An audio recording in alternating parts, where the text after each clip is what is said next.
At yun na nga guys, habang nagmamaniobra ako pauwi ng trabaho galing sa bahay, bigla na lang ako napaisip na ang taas pala ng pangarap ng anak ko. Dahil sa mura niyang edad, gusto niya ng tumandang paurong. At 1 kilometro yung gusto niyang marating sa buhay. Bilang taga Waldas na, samahan niyo ako ngayong araw na tuklasin ng kanyang kagustuhang trabaho sa kanyang pagkakatanda. Pagpatak pa lang daw ng araw guys, pagsapit ng dilim, gusto niya daw magtrabaho sa Uratex. Gusto daw niya kasi matry yung iba't ibang sukat at lambot ng mga foam doon.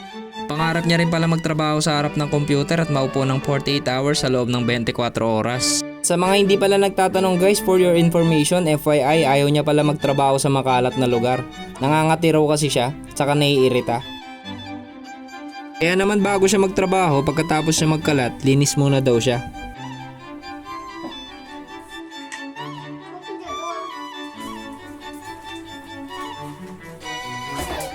Gusto niya rin pala maging dishwasher guys. Gusto niya kasi magpaikot-ikot ng 90 inches per second sa loob ng mainit na tubig na may bumubulang sabon. Kaya naman guys, habang bata pa siya, tinuruan ko na kaagad siya magkalat ng sahig sa tubig.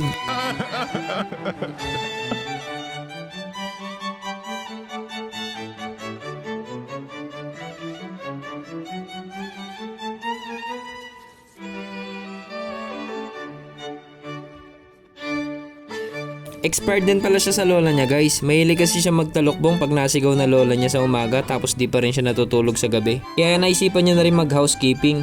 Killing na raw kasi yung kasunod pag bumangon na siya ng tanghali tapos hindi pa siya nagtupi. Nag-aaral din pala siya sa TESDA ng origami table napkin folding, major in computer vulcanizing and technology. Gamit niya lang yung kumot. At dahil mas magaling siya sa guro niya, madalas natutulog na lang siya. Kaya gumawa na rin siya ng sarili niyang pinagbabawal na teknik kung paano magtupi ng kumot.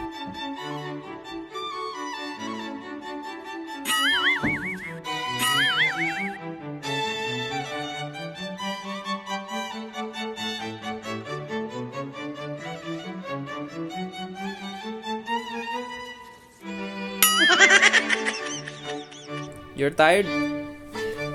Ha? You're tired? Oh. Pangarap niya rin pala maging Metroid. Bibihira na lang kasi ang walang malasakit sa daan. Kaya gusto niya na lang magwali sa loob ng bakuran ng kwarto. Grabe talaga tong anak ko. Talaga naman nakaka-proud daddy here. Doon nga pala sa mga hindi nagtatanong guys, gusto niya nga pala maging human spinner. Idol niya kasi si Tasmania nung bata pa.